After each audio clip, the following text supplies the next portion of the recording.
A vocês a palavra do Senhor, que o Espírito Santo possa dirigir esse momento. Amém? Gostaria que você abrisse sua Bíblia em Salmos capítulo 92.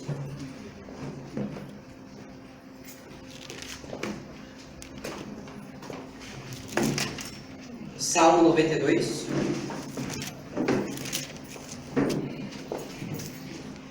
Se você achou, diga amém. Amém. Se está perdido, diga misericórdia.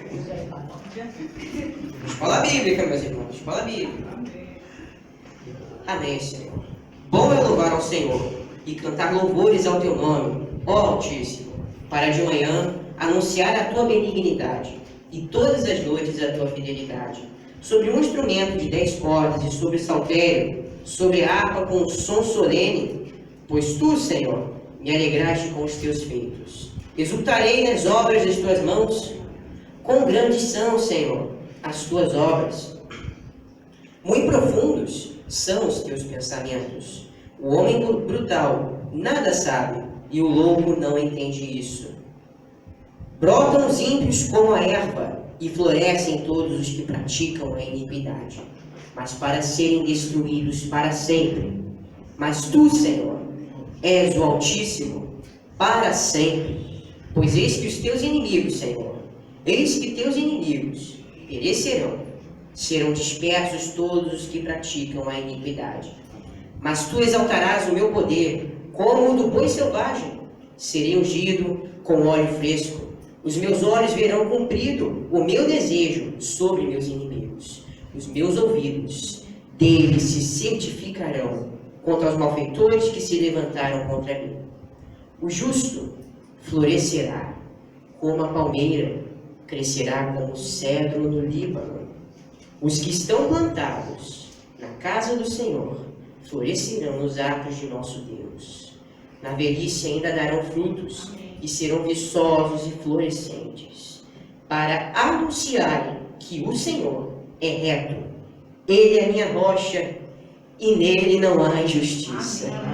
Amém. Vamos orar, irmãos? Espírito Santo, abra nossos ouvidos e nossa mente.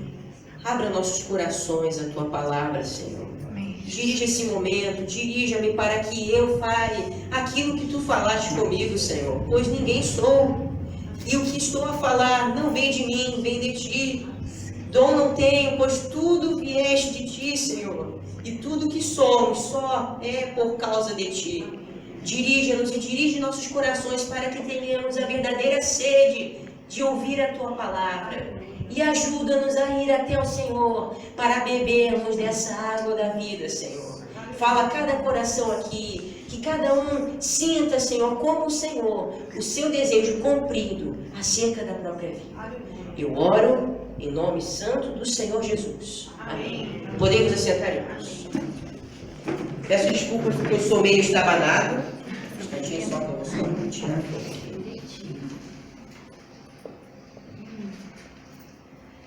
Meus irmãos, muitas vezes quando a gente vai ler o livro de Salmos, nós pensamos que geralmente são só hinos, o livro só deve ser lido antes de louvores, e nos enganamos porque é um livro da Bíblia. A Bíblia é o manual de vida. A Bíblia é o que dá esperança a cada coração aqui. Já imaginou se nós não tivéssemos esse livro com a gente? Como iríamos saber da verdade de Deus? Até porque a Bíblia pode não ter sido escrita pelas próprias mãos de Deus, mas foi inspirada por pessoas que tinham o Espírito Santo, para que hoje nós pudéssemos sentir o que eles sentiram. Como pode a vida cristã se resumir apenas em 3 palavras, tais como essas? Se observarmos cuidadosamente, nós fomos criados com um propósito. E qual foi esse propósito? O propósito de servir a Deus. Porque lá no Jardim do Éden, o homem tinha acesso a tudo da criação, mas ele tinha um dever, que era obedecer aos mandamentos do Senhor e louvá-lo. Tanto que todas as tardes o Senhor ia ter com eles para que pudesse ser louvado por eles. Mas o ser humano quebrou esse propósito, e por causa dessa rejeição, ficou mais difícil de nos chegarmos a Deus, para que pudéssemos cumpri-lo. Então, aqueles que não cumprem merecem julgamento, certo? Concordam comigo? Amém. Então, do mesmo jeito que eu havia falado na segunda palavra do título, mas mesmo que todos estejamos sujeitos a esse severo julgamento eterno, existe a possibilidade de nos reconciliarmos com Deus através de sua graça. A graça do Senhor. Cada um aqui merece a pior morte possível. Eu mereço a pior morte possível. Vocês merecem a pior morte possível. Mas a graça do Senhor é o que nos impede de recebermos esse julgamento severo. E aproveitando isso tudo, antes que nós julguemos uns aos outros, que geralmente é o que nós fazemos, se não tiver, até eu agora estou fazendo isso, que é o mal do ser humano julgar, mas antes que nós possamos julgar uns aos outros, vamos olhar para dentro de nós mesmos. Nós temos servido a Deus, cumprido esse propósito? Eu tenho cumprido esse propósito? Eu confesso que não. Eu não tenho cumprido esse propósito. Por quê? Porque diversas vezes eu fico atônito a fazer a minha vontade, meus afazeres, meus lazeres, minhas distrações, e acabo quebrando o maior mandamento do Senhor. Está escrito lá em Efésios 1:11, que é: o homem foi feito para adorar a Deus. Não que seja errado você se distrair e ter lazeres na sua vida, mas você tem que entender que Ele é a prioridade. Se você colocar qualquer coisa acima dele, você quebra esse mandamento e automaticamente está sujeito a esse julgamento. Certo? Dito isso, podemos falar da estrutura do capítulo 92 de Salmos. Se vocês perceberem, olhando para a Bíblia de vocês agora, por gentileza, esse salmo é dividido em 3 partes principais. Do versículo 1 ao 5, que fala sobre o louvor a Deus. Do 5 ao 9, que fala sobre o juízo, o homem brutal, perecerão.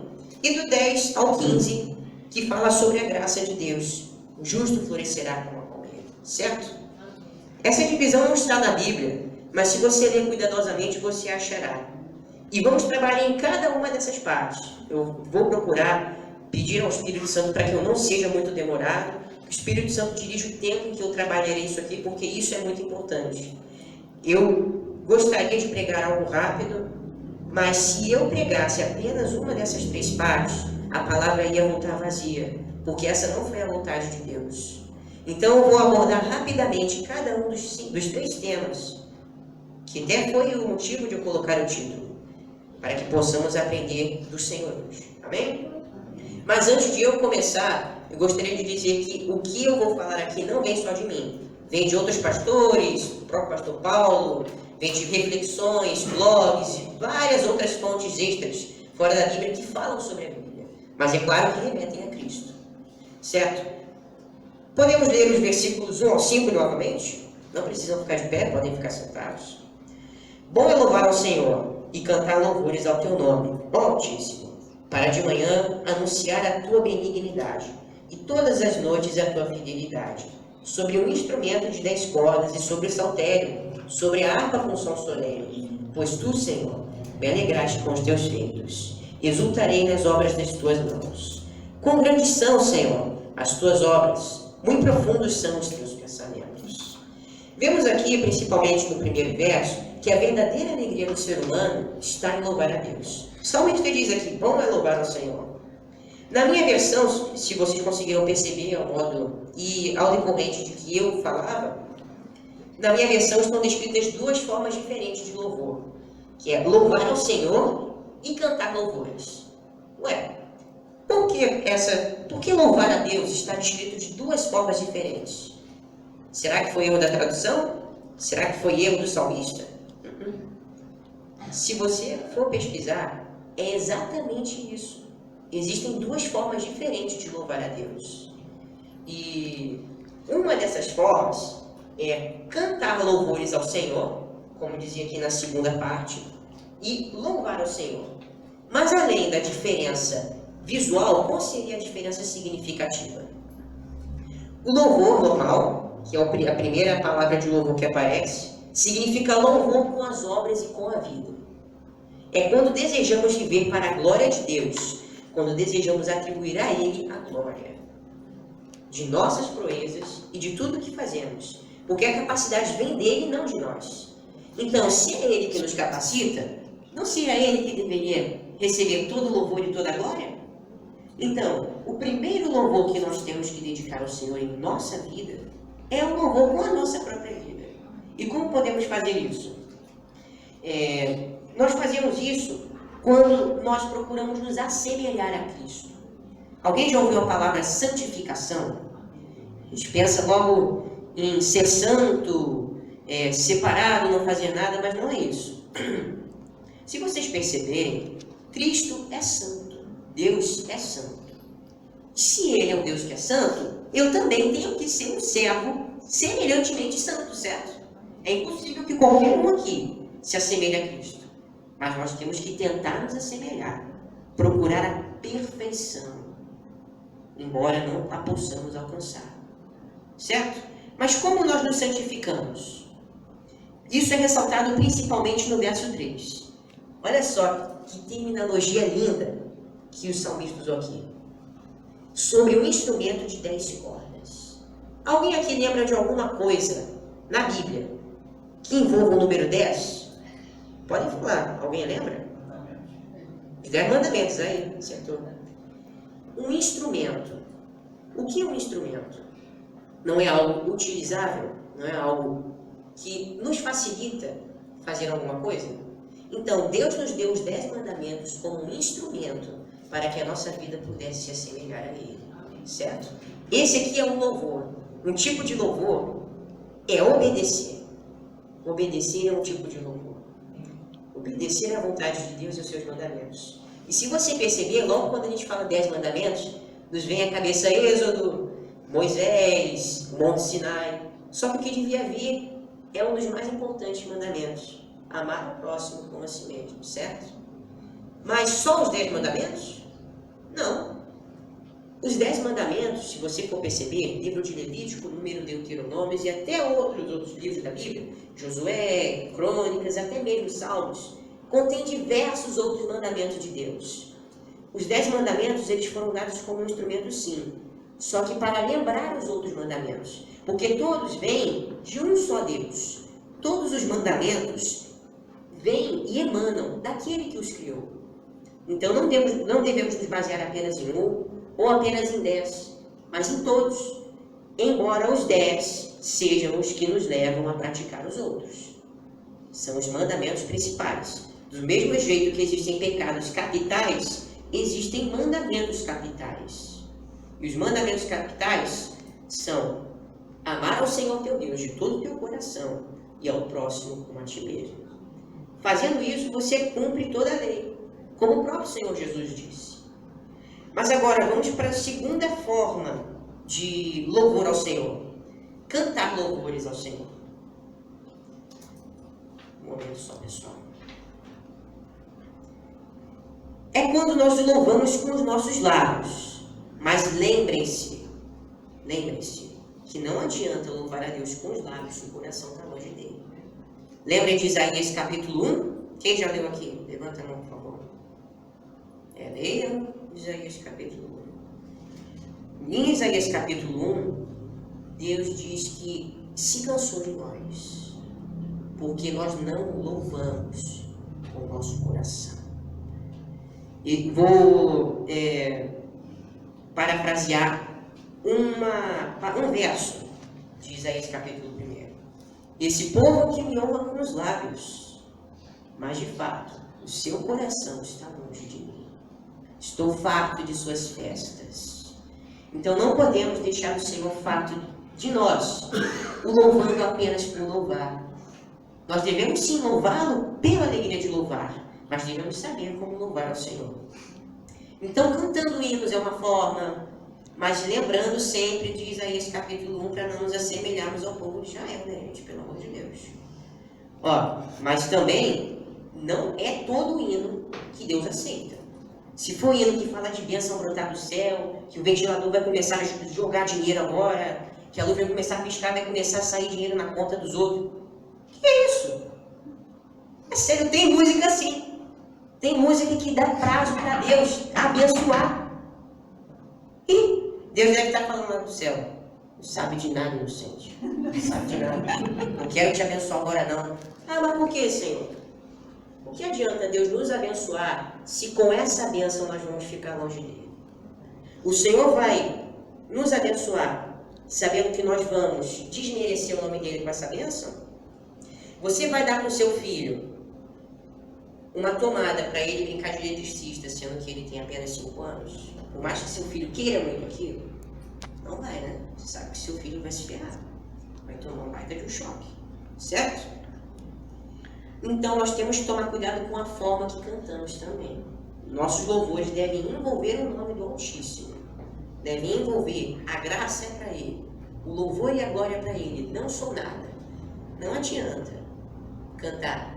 O Senhor está contigo, o Senhor vai te abençoar agora mesmo. Não adianta não. Não adianta não. Entenderam, gente? Agora, da forma de louvor com os lábios, sabiam que existe uma forma muito mais poderosa do que o hino? Ué, como assim? Se vocês perceberem no versículo 3, diz assim, eu vou parafrasear novamente, sobre a harpa com som solene. O que é som solene? Já pararam para pensar? Som solene? Arrependimento. Glória a Deus. Solenidade. Solenidade é um estado de espírito onde você se coloca em humildade diante de alguém. Onde você se coloca em um nível inferior a uma pessoa. Certo? Som solene. Som de arrependimento. Ah, eu preciso ficar confessando para todo mundo que eu pequei. Basta confessar ao Senhor. Apesar de que confessar às pessoas também te ajuda a sentir o peso do pecado. Mas o seu louvor ao Senhor deve envolver primeiro o arrependimento.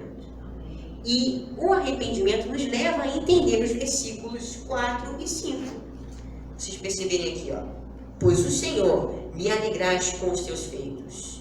Exultarei nas obras das tuas mãos. Com grande são, Senhor, as tuas obras. Percebam agora nessas duas palavras. Muito profundos são os teus pensamentos. Quando uma pessoa louva ao Senhor de qualquer maneira, ela consegue entender a profundidade que há em louvá-lo? Agora, quando uma pessoa se arrepende, ela entende o quão importante é louvar o Senhor? Tá vendo? Som solene. Arrependimento. Glória a Deus. E se percebermos, no versículo 3 ainda, na verdade no versículo 2, diz, para de manhã anunciar a tua benignidade e todas as noites a tua fidelidade. Se vocês perceberem, de manhã, só de manhã eu devo louvar o Senhor? Respondam, por favor. Só de manhã? Então, por que está escrito aqui de manhã? Quando nós acordamos, nós precisamos acordar para ir passar o dia, certo?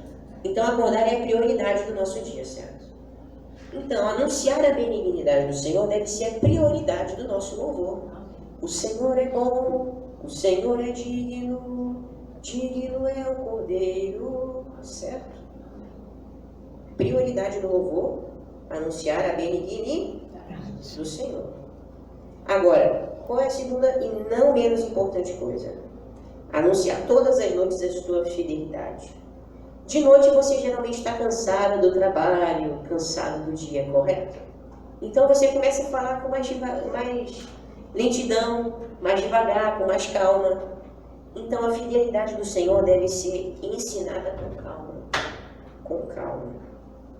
Entendeu? E se vocês perceberem, manhã e noite resumem 24 horas. De uma certa forma resumem, certo?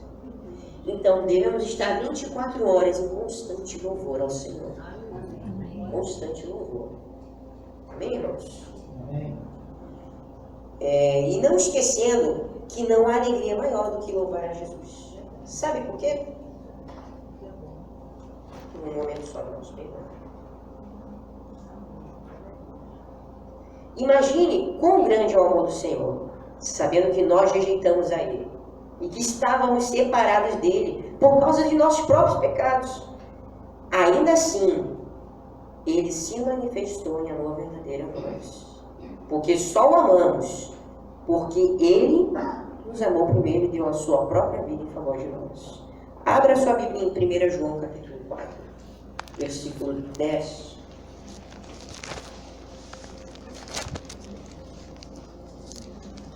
a João.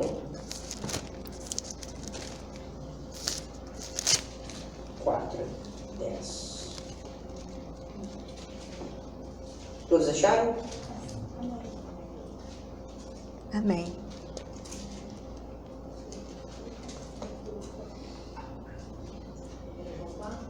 Dez. 4:10. Posso?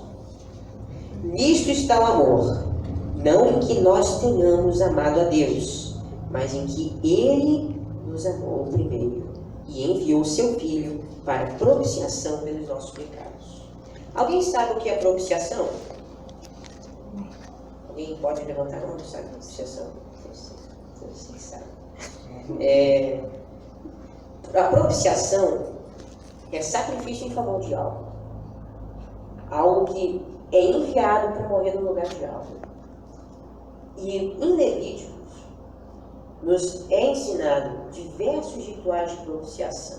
E todos esses envolvem louvor, sacrifício de louvor a Deus. E todos os sacrifícios, você percebe que a pessoa primeiro se voluntaria para dar o melhor dela. Dar o melhor também é um louvor. Dar o nosso melhor para Deus. Está muito chato trabalhar aqui, está muito chato viver aqui porque sou injustiçado. Gente, me dá vontade de gritar um monte de besteira quando ouço isso. Porque me dá uma raiva de que aquela pessoa está sofrendo injustamente. Mas a gente tem que dar o nosso melhor como se fosse para Deus. Eu sei que eu erro, porque eu questiono muito, porque eu sofro essas coisas. Mas eu tenho que entender que o meu melhor deve ser para Deus. Devo trabalhar com tudo que tenho, estudar com tudo que sou, para a glória do nome do Senhor. Porque, querendo ou não, nós estamos à frente de algo. Quando fazemos algo publicamente, nós estamos sendo vistos. E como carregamos o nome de Jesus, somos motivo de chacota diversas vezes. Então temos que tomar cuidado como agimos. Dito isso, nós já terminamos a primeira parte que fala sobre o louvor. Agora é a hora do cajado, tá? Agora é a hora do juízo. Vamos ler os versículos 6 a 9, por favor. O homem brutal nada sabe, e o louco não entende isso. Não entende o quê? Muito profundos são os teus pensamentos. Isso que o homem louco não entende. Brotam os ímpios como a erva, e florescem todos os que praticam a iniquidade, mas para serem destruídos para sempre. Mas tu, Senhor, és o Altíssimo para sempre. Pois eis que teus inimigos, Senhor, eis que teus inimigos perecerão. Serão dispersos todos os que praticam a iniquidade. É muito bom louvar a Deus e saber que através de sua graça seremos salvos. Mas devemos tomar cuidado com a falsa segurança, porque existem muitas coisas que podem nos tirar do direito de salvação. Sabe aquela frase? Uma vez salvo, salvo para sempre. E se eu te disser que isso quem inventou foi um satanista? Foi uma pessoa que falava contra Deus. Porque a salvação é dada de graça, mas o direito de salvação deve ser conquistado. Em João, nas cartas de João, diz que o reino dos céus é tomado por violência. Significa que só os que se esforçam apoderar-se ao dele. Então nós temos que tomar cuidado com a nossa falsa segurança. Entenderam? Amém. Muitas vezes nos perguntamos, por que Deus está permitindo tal sofrimento? Ou por que as minhas orações não são atendidas? Quem já não perguntou isso? Quem já perguntou? Eu. Todo mundo aqui já perguntou, certo? Até eu. Toma na minha cabeça. Mas a resposta é por causa do pecado. Pecado. Abra em Isaías 59, verso 1 ao 4.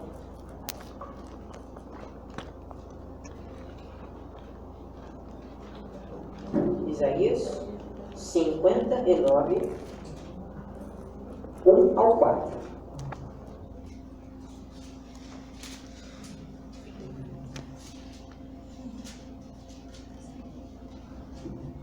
Quem achou, diga amém. Amém.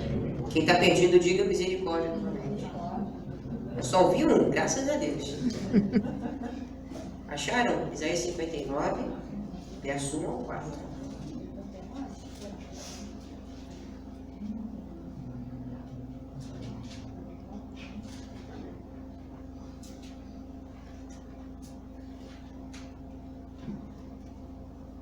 Amém? Amém. Eis que a mão do Senhor não está encolhida. Percebam que começa falando que o Senhor está com as mãos abertas para nós. Ele quer nos abençoar. Você pensa que Deus não quer abençoar? Quer. Mas não é o tipo de bênção que Deus quer dar. Mas vamos continuar para ver aqui. Para que não possa salvar, nem o seu ouvido agravado, para não poder ouvir. Mas as vossas iniquidades fazem divisão entre vós e o vosso Deus. E os vossos pecados encobrem o rosto de vós, para que vos não ouça.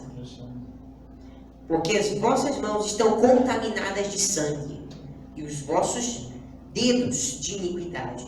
Os vossos lábios falam falsamente. Olha aqui a falsa segurança do louvor. Os lábios falam falsamente. Fala os lábios o que não está no coração de se falar. E a vossa língua pronuncia perversidade. Aí a gente lembra daquele versículo de uma mesma fonte não pode brotar água salgada e água doce. Uma mesma árvore não pode produzir figos e abrolhos. Certo? O quarto, para encerrar isso aqui. Ninguém há que clame por justiça, nem ninguém que compareça em juízo pela verdade. Confiam na verdade e andam falando mentiras, concebem o trabalho e produzem a iniquidade. O que nós entendemos aqui? O Senhor quer sim agir em nosso favor, mas nós não deixamos agir em nosso favor quando a nossa vida está no lixo. Quando a gente vive pecando sem temor, o Senhor se esconde da gente, de nojo. Nojo, sabe o que é sentir nojo de uma pessoa? O Senhor faz a mesma coisa da gente quando a gente desobedece a palavra dele. O pecado nos afasta de Deus, porque quem peca age contra a vontade de Deus. E quem age contra Deus age em favor de si mesmo. E ao invés de louvar a Deus, esse louva a si mesmo. E devemos ter convicção de que nós, sendo impuros, não podemos nos aproximar de um Deus que é puro. Então, por que Deus quer nos destruir, mesmo com o seu amor? Gente, alguém consegue se aproximar do Sol sem proteção? Um astronauta pode ir até o Sol sem ser desintegrado? Mas o Sol é mau por causa disso? O Sol é abominável ou a gente precisa do Sol? Sim, Deus é imensamente, tamanhamente bom, que nós, sendo pó, impuros, se nos aproximarmos dele, somos desintegrados. Por isso, Deus não aniquila porque ele não nos ama. Deus aniquila porque nós somos aniquilados por nós mesmos. Entendeu? Infelizmente, isso. Eu falei, porque a sua bondade é tamanha. Ninguém pode mensurar o tamanho da bondade do Senhor. E por isso nós somos destruídos pelo tamanho da nossa pecabilidade. Certo? Bem, nós precisamos nos avaliar para sabermos se estamos sendo rebeldes da vontade dele. E nós nos avaliamos quando olhamos para dentro de nós mesmos. E essa segunda parte do capítulo 92 de Salmos é a melhor oportunidade para fazermos isso. Então, que o Espírito Santo nos dirija nesse momento. Se você perceber, no versículo 6, começa falando sobre o homem brutal. O que é o homem brutal? O que é brutalidade? Quem é bruto não pode saber qual é a vontade de Deus, nem pode atender o motivo de louvá-lo. Porque a brutalidade, além de ser um pecado, gera outros pecados. Mas, na verdade, como alguém pode ser brutal? A pessoa, sendo insensível, não se importa com ela só se importa com ela mesma. E assim, ela não quer saber se machuca as outras pessoas ou se faz mal para elas. E nem se preocupa com a necessidade dos outros. Já veio à mente de vocês aquele mandamento de amar o próximo como a si mesmo, certo? Se vocês perceberem, essa pessoa está o quebrando. E quebrando a lei. E não só esse mandamento é quebrado, como também diversos outros. Abra sua Bíblia em Salmo 73, algumas páginas atrás. Salmo 73, versos 7 a 9.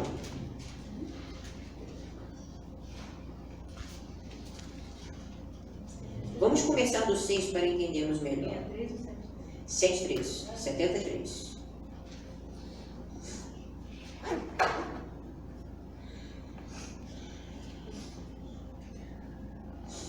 Vamos começar do 6.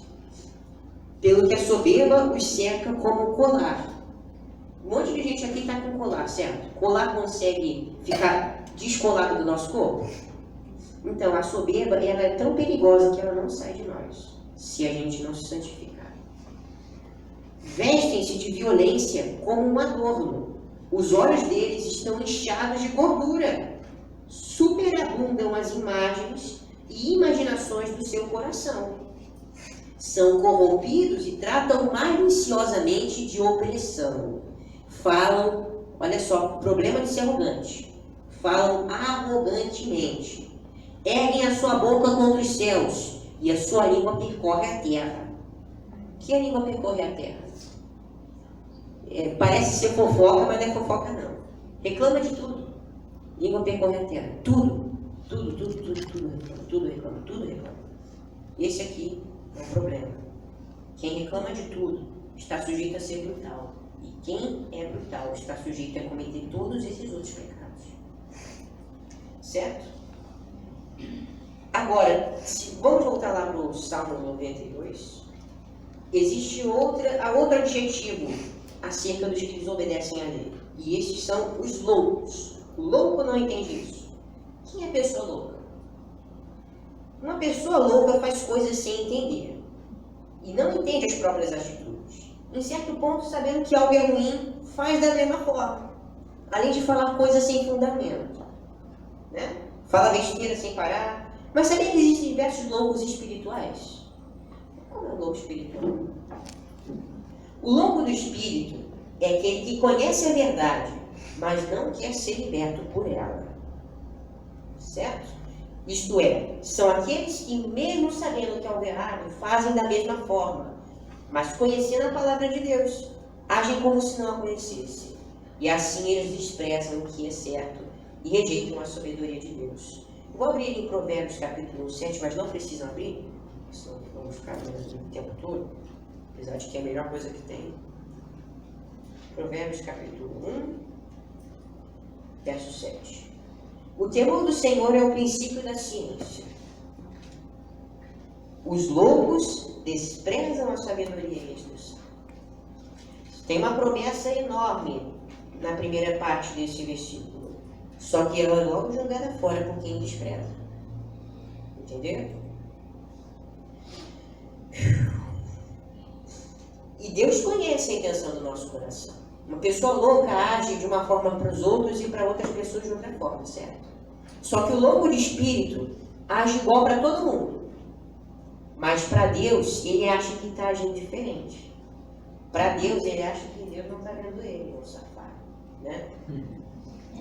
Se você perceber, em Provérbios versículo 15, Provérbios capítulo 15, versículo 3, diz que os olhos do Senhor estão sobre justos e injustos. Certo? Então, como é que esse doido acha que ele não está sendo visto por Deus? Como que esse maluco acha? Né? Agora, se a gente perceber o que causa essa loucura e essa brutalidade, alguém sabe me responder o que é que é a falta de buscar Deus? É.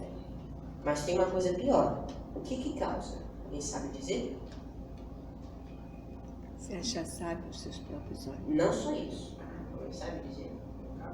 Acertou, de novo. O pecado. O pecado foi verdadeiramente o que nos afastou de Deus. E ainda nos afasta. Tem muitas doutrinas que dizem que o sangue de Jesus nos limpa de tal forma que não pecamos mais. Então por que você está falando essa besteira? Sério, se tem umas pessoas que dá vontade de vomitar da boca. Igual escrito lá em Apocalipse. A gente vê, Deus está tão irado com esse fulano, mas a gente não fica também? Pô, dá vontade de rir, gente. Tem gente que usa versículo separado da palavra até para comprar uma Ferrari. Você quer comprar uma Ferrari? Vai na Bíblia que diz que você pode comprar. Mas você lê o contexto desse versículo? Que diz que não é para cobiçar o que não está além dos seus olhos? Já? Então, a pessoa louca age assim. A pessoa louca entende a verdade, mas a deturpa. Entenderam? Bem, nós terminamos aqui. Estamos terminando essa segunda parte do capítulo 92, e vamos para a parte final agora, que é o motivo de não sermos consumidos. Mas antes eu queria abordar com vocês um último tema sobre isso mesmo, tá? Segunda parte. Como no verso 7, todos os que são ímpios só existem para serem destruídos. Isso não quer dizer que Deus nos fez para destruição, porque Deus odeia a morte do perverso, mas Ele é justo e entrega o rebelde em sua própria rebeldia. O que significa que tudo que o homem planta, isso ele Colhe. colhe. Eu posso plantar uma bananeira e colher hambúrguer? Posso, por mais que seja o que a pessoa quer. Hoje em dia não tem nem mais essa de plantar uma fruta e colher outra. A pessoa quer tudo comida pronta. Não é verdade? A pessoa quer comida pronta, quer que nasça direto. Oh Deus, eu vou plantar aqui, esse tomate faz nascer uma salada. Tem gente que faz isso mesmo, gente. Vai nascer uma salada, vai nascer para me impedir já de colher as outras alfaces que eu plantei, a cebola. Mas não vai ter que colher a cebola para fazer a salada? A alface? Não vai? Então, tudo que o homem planta, isso ele colhe. E isso não está restrito à lei do pecado. Se nós pecamos contra Deus, a ira de Deus estará contra nós. Se nós nos olhamos no espelho, nós vemos a nossa face.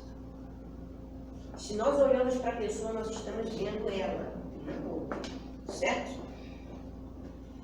Mas existe uma razão para não sermos destruídos imediatamente. Lembra do som solene, que eu havia dito no início? Esse som solene é o que acalma a ira de Deus. Não que Deus seja incansavelmente irado. E não que a ira dele seja aplacada por nós meramente pecadores. Mas ele se agrada no coração que se arrepende. O arrependimento vem quando temos convicção de nossos pecados. Isso significa que só nos arrependemos quando sentimos o peso dos nossos erros. Dói muito. Dói sentir o peso do erro, mas se a gente não sentir, a gente não se arrepende de verdade. Já aconteceu comigo diversas vezes, de eu não me arrepender de uma coisa de verdade e fracassar feio em outra. Por que nós sofremos? Por que vem lutas até nós? Se você vivesse esbanjando no dinheiro e sem problema nenhum, você estaria morando aqui? Ninguém aqui estaria aqui no Brasil, certo? Ninguém moraria aqui com condição de sair daqui. Mas Deus quer cada um de vocês aqui. Deus quer. E você sabe por que Deus quer vocês aqui? Eu não sei, mas Ele sabe. Ele sabe. Cada um de vocês agora teve a convicção de que por que vocês estão aqui nesse momento? É porque aqui é uma igreja pequena? É porque aqui todo mundo se conhece? Eu não posso dizer que é isso. Mas a vontade de Deus é que você esteja aqui para ser levado à convicção do pecado de cada um de vocês. E se vocês perceberem, tem gente, eu já ouvi, até da minha própria família, que fala que não precisa recordar-se dos pecados. Se não precisa, porque no Salmo 19:12 diz: expurga-me as falhas que me são ocultas. Sabe o que é expurga-me? Nossa alteração na língua do português fez com que diversas palavras saíssem de contexto. Diversas palavras muito usadas antigamente, como iniquidade, pecado, transgressão, apesar de nós ainda usarmos por causa da palavra, saíssem do cotidiano. Isso aí é uma artimanha, porque o inimigo quer que saia de nossa mente o peso da nossa própria culpa. Você vê leis elaboradas em diversos lugares, incluindo no nosso país, que são favoráveis a pecados que a Bíblia fala que é pecado. E isso é blasfêmia contra o nome do Senhor. É blasfêmia. Isso é encobrir a verdade aos olhos dos necessitados. E eles vão pagar caro por isso. Vão pagar. Com fogo, ardor e ira. Porque por causa deles, outros pecaram. E quando as pessoas pecam por meio de outras, quem as fez pecar vai pagar pior. Entenderam? Aí sim, Deus é justo para punir. Ah, então Deus não é justo? Não. Mas essa pessoa tem o direito de permanecer calada. pecado, não pode reclamar de Deus nessa hora. Certo? Mas ainda tem uma salvação para esses perversos. Ainda tem uma salvação para eles, que é o arrependimento. Certo? E existem pecados a quais nós mesmos não nos arrependemos. Estaremos incapacitados de receber o perdão de Deus se ainda não queremos recebê-lo. Como eu posso querer ser perdoado de uma coisa que eu não tenho certeza se eu pequei? Como eu posso querer ser perdoado de algo que nem sei se fiz? Ah, eu lembro. Eu fiz ali, mas já passou. Deus perdoa. Deus perdoa, não, tá? Você cala a tua boca. O arrependimento é a chave para a salvação. Vocês já leram aquela frase? Ó Senhor, sonda-me, conhece-me, quebranta meu coração e vê se em mim há algum caminho mau e guia-me pelo caminho eterno. Já ouviram? Já leram essa frase maligna? Sonda-me. O que é sondar alguém? Já foram a uma entrevista de emprego ou até mesmo a um julgamento? A pessoa não sonda para ver se você falou a verdade ou a mentira? Deus pode sondar teu coração e te revelar aonde você era. Basta você comparecer ao tribunal de Deus. Ah, mas eu serei julgado certamente. Você vai ser julgado, você vai tomar na cara, vai tomar feio. Mas num julgamento você tem um advogado. Glória a Deus. Um advogado. E guiar-nos pelo caminho eterno, eu não vou nem falar agora. Vamos lá em João 14,6, por favor. Evangelho de João, capítulo 14, verso 6.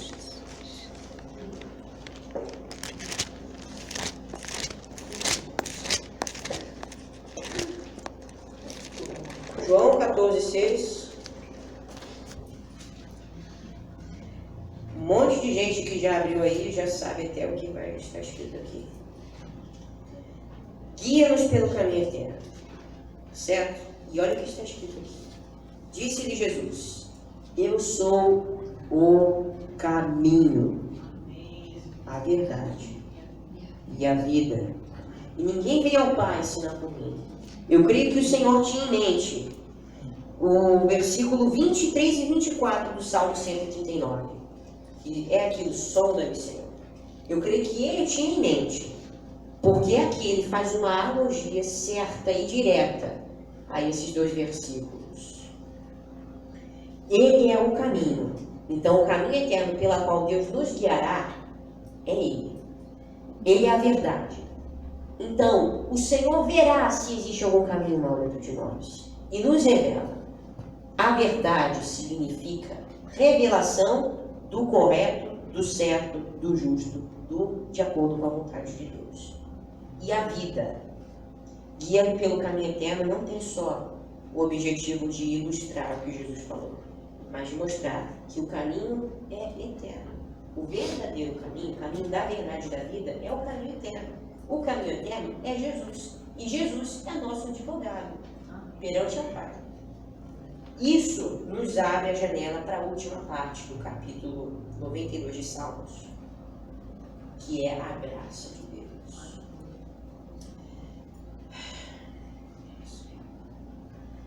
Mas tem como entendermos a graça de Deus sem entendermos quem é a graça? Quem é a graça? Você está bem, Lucas? Eu estou sim. Eu tomei café, eu estou arrumado e eu trouxe a palavra que veio do Senhor e não de mim. Certo? Mas quem é a graça? O Senhor Jesus. Certo? Leiamos o versículo 10 e 11, por favor. Capítulo 92 de Salmos. Gostaria que vocês não deixassem marcado. Gostaria que vocês deixassem marcado o capítulo 92 de Salmos, que nós vamos umas 2 ou 3 vezes de novo em outro lugar para terminarmos. Mas tu exaltarás o poder, o meu poder, como o do boi selvagem. Não é estranho? Quem que terá o poder exaltado? O Senhor Jesus. Mas por que boi selvagem? Já viram, no caso, isso se refere a um javali. Já viram um javali? Bicho feio, não pode ser contido. Se você segura ele com uma rede, ele destraçalha ele e sai correndo, certo? Está falando que o Senhor tem esse adjetivo? Não. Ele não pode ser contido.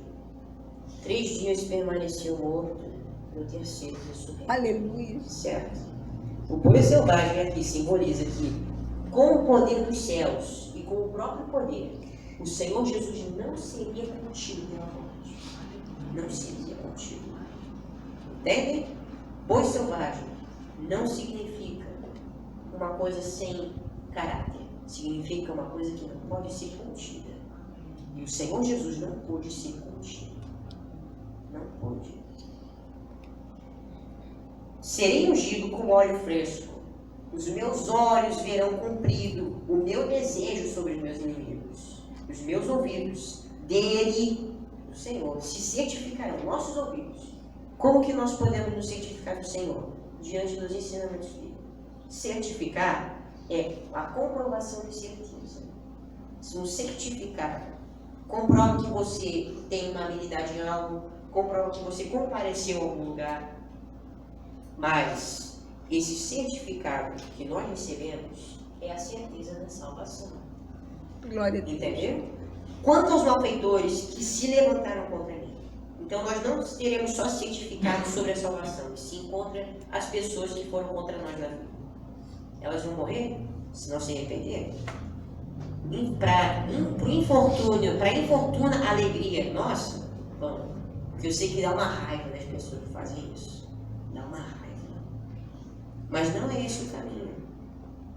Apesar de que, se você sentir raiva de alguém, não se condena. Você pode sim se irar contra uma pessoa, mas não pode deixar a sua ira se sobrepor ao próximo dia. Você não pode ficar irado para sempre contra alguém. Porque o Senhor podia ficar irado para sempre contra você. Ele podia, não podia? Mas ele fica. Por quê? Por meio de outra pessoa, por meio de Jesus. Ele só não nos destruiu ainda. Ele só não acabou com essa terra de tanta corrupção, de tanta infidelidade, de tanta falta de Deus.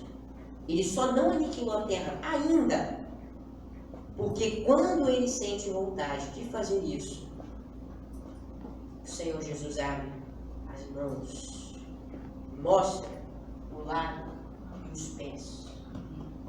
Pai, por eles morri, por eles tenha misericórdia. Deus entendeu o tamanho do sacrifício de Jesus. Nós também devemos entender. Certo? Agora, se vocês perceberem, ungido com óleo fresco. Alguém pode me dizer como Jesus foi ungido com óleo fresco? Ressuscitado. Não só ressurreição. O batismo de Jesus. Vamos abrir em Lucas capítulo 3, verso 21 e 22. Capítulo 3, versos 21 e 22.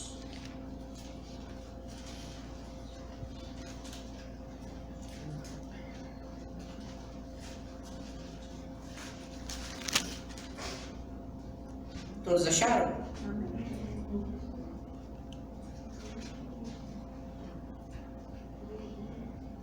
E aconteceu que, como todo o povo se batizava, sendo batizado também Jesus, orando ele, o céu se abriu, e o Espírito Santo desceu sobre ele em forma corpórea. Nós logo imaginamos em uma pomba descendo, certo? Pode ser essa forma corpórea, mas essa forma corpórea indica completamente. Por exemplo, em Atos 2, o Espírito Santo desceu em língua de fogo. Em Êxodo, Levítico e Deuteronômio, e Números também, o Espírito Santo acompanhava o povo de Israel em uma coluna de fogo e em uma nuvem. Em Êxodo, o Espírito Santo, que é a presença de Deus, para quem não sabe, no hebraico, espírito e vento têm a mesma significativa. Ruach. Ruach é vento. E espírito. Como pode ser as duas coisas? A palavra certa para se usar é essência. Então, Espírito de Deus, essência de Deus. Espírito Santo, a santa presença. Deus, manifesto de forma que pudéssemos ver. Alguém já se deparou na Bíblia com aquela frase, o anjo do Senhor? Já se depararam, certo? Vocês sabiam que o anjo do Senhor era Jesus? Sabiam? Ele aparece no Antigo Testamento também. Outra prova de que a Bíblia é remetente a Cristo. Cristo aparece em toda a Bíblia.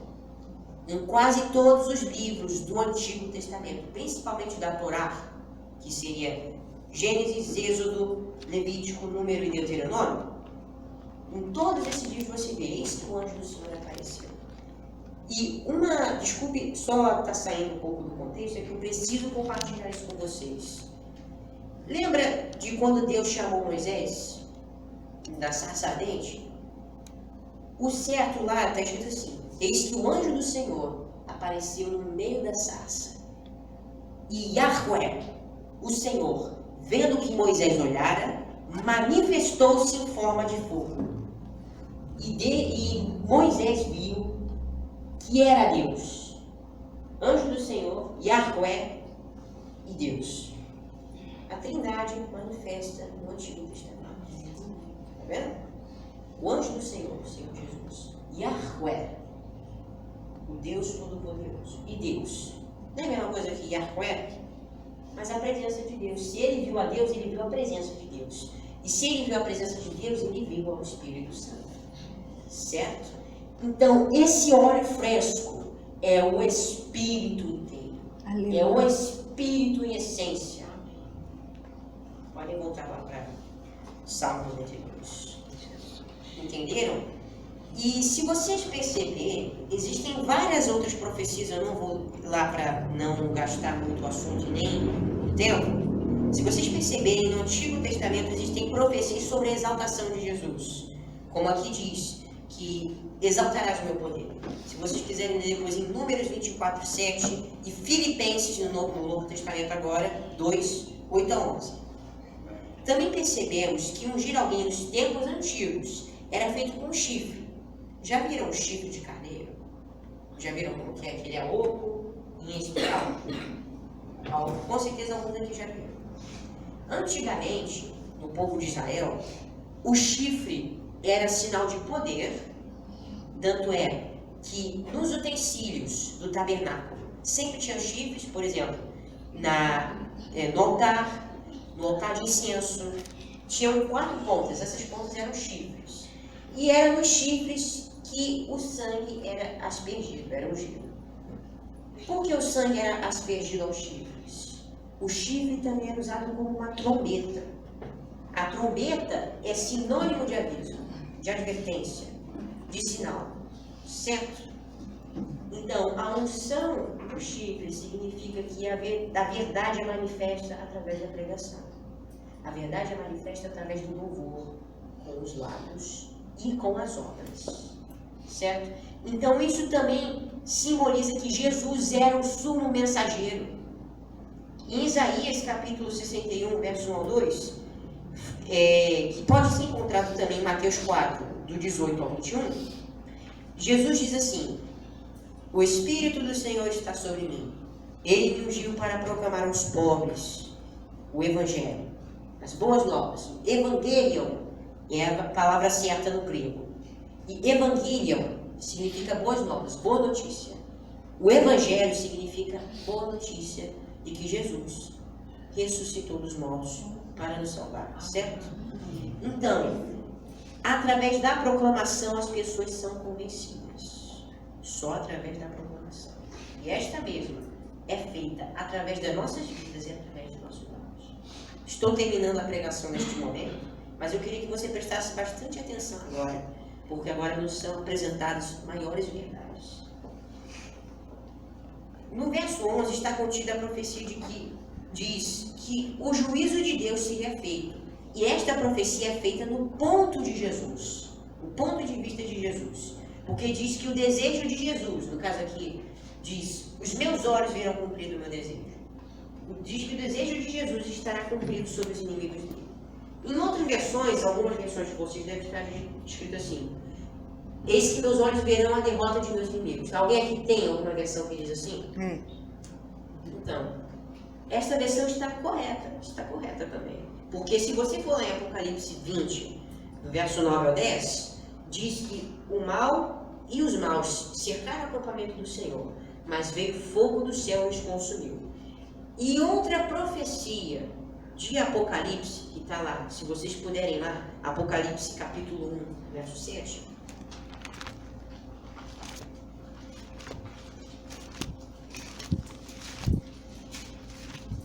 Todos acharam?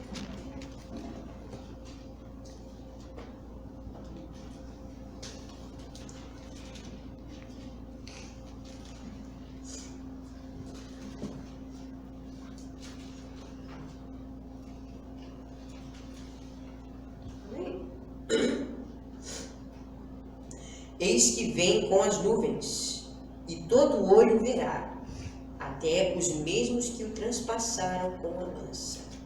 E todas as tribos da terra se lamentarão sobre ele. Sim, amém. Perceberam que aqui confirma que os inimigos verão a derrota, o que o Senhor verá, a derrota dos seus inimigos? Confirma, certo? Porém, se vocês perceberem, além disso ser uma verdade, em outras versões está escrito que o desejo de Jesus estará cumprido sobre os inimigos. E qual foi o desejo? Qual foi o motivo de ele vir até aqui? Qual foi o motivo de Jesus ter vindo à Terra? Salvar o pecador. Salvar o pecador. Então, o desejo que será cumprido sobre os inimigos de Cristo será a salvação através do arrependimento deles. Certo? Isso está escrito em João 3, do 17 ao 18, que diz que o Filho de Deus veio não para condenar o mundo, mas que o mundo fosse salvo também. Vamos agora, para terminar, ler os versos 12 a 15 do Salmo 92, por favor. Nós já vimos que a graça nos salva, mas como podemos viver na graça? Aqui nos é mostrado isso. O justo florescerá como a palmeira, crescerá como o cedro do Líbano. Os que estão plantados na casa do Senhor florescerão nos atos de nosso Deus. Na velhice ainda darão frutos, serão viçosos e florescentes, para anunciarem que o Senhor é reto. Ele é minha rocha, e no Senhor não há injustiça. Amém. Amém? Esse segundo ponto fala sobre a nossa conversão. Porque quando nós somos transformados pelo Espírito Santo, decidimos segui-lo. E desde que deixamos a nossa vida de pecados, nossa vida começa a mudar. E começamos a caminhada cristã. Certo? E nós começamos a entender que não devemos viver mais para nós, e sim para Deus. Correto? Mas como podemos viver para Deus? Quando somos convencidos por Cristo, em nós é plantada a semente do Evangelho, que germina dentro de nós com o passar do tempo. Desses dias eu estava conversando com a minha avó aqui, por que eu não tenho servido ao Senhor direito, por que demora tanto para servir, mas na pregação me foi revelado. Nós não podemos fazer com que o dia seja prolongado ou diminuir. Da mesma forma, o Senhor trabalha com a paciência, com o objetivo de confiarmos nele. Em nós são criadas lutas, perseguições, provações, com o objetivo de sermos feitos ao caráter de Cristo.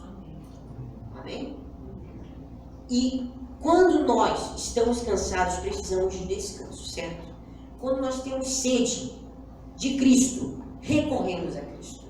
Porque em Apocalipse 22, 17 diz: aquele que tiver sede, venha receber de graça a água da vida. De graça. É pela graça, com a graça, de graça. De graça. Meus irmãos, mesmo que seja belo o processo de crescimento em Cristo, existem preços a se pagar. da mesma forma que Ele pagou por nós. Então, quando nós assumimos a Cristo, automaticamente, nós já temos o diabo como inimigo. E quanto mais nos aprofundamos a seguir a Cristo, mais nós vamos sofrer. Cada um que está aqui, seja jovem, idoso, seja adulto, enquanto você viver, você vai sofrer. Não tem isso de você vai viver pela bênção, que a vida cristã é uma bênção. É uma bênção, sim. Porque você tem o direito de se aproximar de Deus. Mas, ao mesmo tempo, você receberá desgraças para assumir a graça. Para você adquirir algo numa loja, você precisa pagar por aquilo.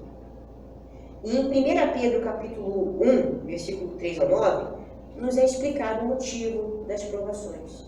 Para que a nossa fé, que é mais preciosa do que o ouro que perece, seja achada, olha a palavra, em graça e favor diante do Senhor.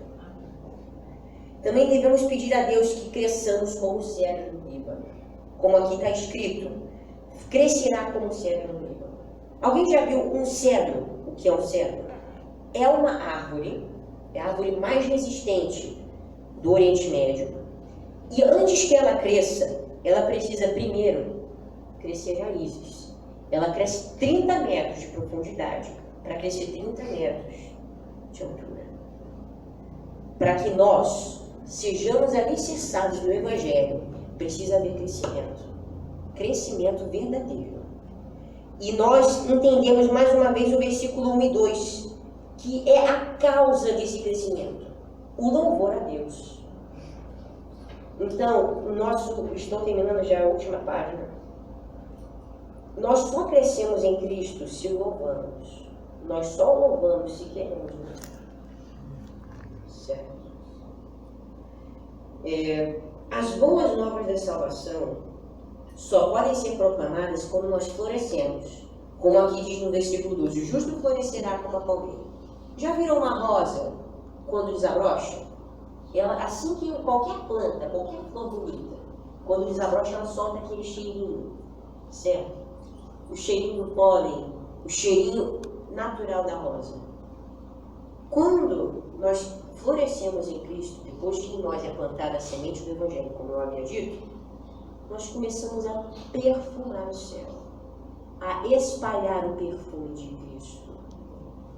Então nós precisamos sofrer, porque sabe o óleo, sabe o azeite de oliva? Sabe como que o azeite é feito? Primeiro é preciso ser exprimido. A oliveira precisa ser exprimida ao máximo, triturada, para que a essência sirva até de luz. Porque antigamente era se usar o azeite e o óleo como o combustível das lâmpadas. E nós também somos lâmpadas. Os discípulos de Cristo, que são aqueles que procuram buscá-lo acima de tudo, são a luz do mundo. E a luz do mundo só pode ser manifesta através do sacrifício de louvor a Cristo. A luz do mundo é o Senhor, mas tal como Ele é, nós devemos ser, certo? Então também devemos ser uma luz na escuridão, para as pessoas cegas pelo próprio mundo. Mas é só no verso 15 que realmente nos é esclarecido o motivo de darmos frutos. Porque depois que uma planta floresce, ela dá o fruto, certo? O que é o fruto da planta? É o que ela faz. No caso de nós cristãos, o nosso fruto é tudo aquilo que fazemos para a glória de Deus. E mais uma vez nós nos lembramos do início do Salmo, que diz que tudo o que devemos fazer deve ser para a glória do Altíssimo. Então, dar frutos não só significa obedecer a Deus, como também espalhar as sementes que nós foram plantadas. E devemos entender que o Senhor não falha no seu julgamento. E através do nosso louvor, além de sua justiça, devemos proclamar a sua graça e dizer que as pessoas possuem alto refúgio no nome do Senhor, pois Ele é a verdadeira rocha, sobre a qual a igreja está edificada. Ele é a pedra angular, que é a mais importante de toda a construção. E isso quer dizer que nós só podemos crescer em louvor, em certo tempo também em juízo, porque nós precisamos receber de Cristo as instruções de onde erramos. E em graça, se estivermos edificados sobre Cristo, o Rei dos Reis, o Senhor dos Senhores. Que nós possamos estar edificados em Cristo. Que possamos viver em constante louvor a Cristo. Que possamos viver piedosamente em Cristo. Aleluia, Jesus. Pois em Cristo, se fazemos a sua vontade onde estivermos, é para que a sua graça seja manifesta. E através de nós, para que todos saibam que o Senhor é justo. Ele é minha rocha e nele não é justiça. Amém. Que a paz de Cristo seja convosco. Amém. Eu queria pedir ao pastor Paulo para que orasse em cima do que o Espírito Santo falou no nosso coração. O senhor permite, pastor? Muito obrigada. Vamos escovar nossas cabeças. Escovar a cabeça em gesto de humildade ao Senhor. E entendemos assim que precisamos do sacrifício do Senhor para nossas vidas. Senhor Jesus, santo é o teu nome, Pai. Tu és digno de receber a honra, a glória, a força e o domínio. Só o Senhor é digno, Pai. Senhor, perdoa nossas transgressões, perdoa nossas negligências, Senhor. Perdoa nossas falhas como o Senhor. Perdoa nossa altivez e nossa soberba, Senhor. Revela-nos os pecados que são ocultos aos nossos olhos. Que possamos ser guiados pelo teu caminho eterno, Senhor. Pai, mostra-nos o teu Espírito, mostra-nos tua glória. Como Moisés, ansiamos por ver ao Senhor. Ajuda-nos a não viver em favor das distrações, em favor de nada desse mundo. Ajuda-nos a viver em favor de tua graça e tua misericórdia. Ajuda-nos a viver para que teu precioso perfume seja espalhado. Senhor, tira de nós a mácula, tira de nós nossas transgressões, nos conduz ao verdadeiro arrependimento, ao sincero arrependimento. Ajuda-nos a entender que nada merecemos e nada somos. Ajuda-nos a entender o preço que foi pago por nós. Ajuda-nos a dar valor ao teu sacrifício. Senhor, capacita-nos para vivermos de acordo com a tua vontade. Capacita-nos para que o Senhor seja o nosso principal, nosso primórdio. Que o Senhor seja o que nos movimenta. Que o Senhor seja o motivo da nossa vida. Capacita-nos para oferecermos a Ti nossa vida em louvor. Irmãos, repitam, Senhor, recebe minha vida, recebe a minha como vida louvor a Ti. como louvor a Ti. Capacita-me Capacita para que a minha vida para que a minha vida seja vivida para Teu louvor. para Teu louvor.